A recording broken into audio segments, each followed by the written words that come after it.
Kukuam. Oh.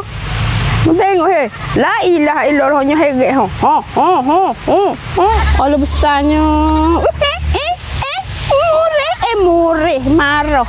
Halo, assalamualaikum, sawadika. Jumpa lagi dengan Nana di Nana Subhafal Channel. Lo ni Nana duduk di Bangkok lagi, di Nong Chok, Klong Kau, Klong Semilek. Kita duduk di kafe Camel. Camel. Lepas tu sini nak royak kata, ni. Ada tempat gambar kena sewa baju Arab, pakai baju Arab boleh gibo dengan singo, ambil view marketing. Lepas tu ada uta. Tak kena pergi di Arab. Sini pun ada uta. Sebelah ni ialah tempat restoran makan. Ada nasi Arab, ada gapo, nanti kita nak bawa kita tengok betul lagi. Lah nampak ribu gapo semua. Tu.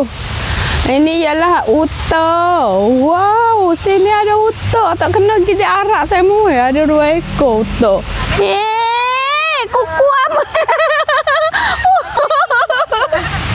Oh. Tengok la ilaha illallah nya heret Oh lola, panjangnya tekuk nanti kita nak terawih makan. Atas ni nak naik atas ni mah. Jom.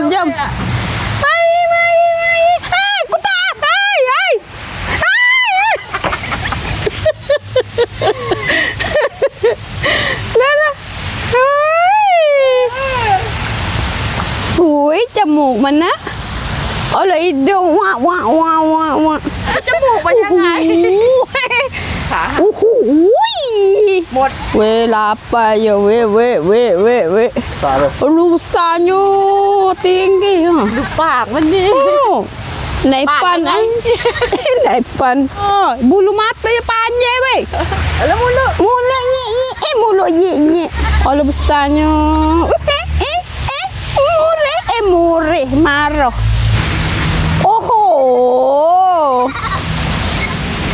Wak. Ele. Apa? Jemuk man. Oh.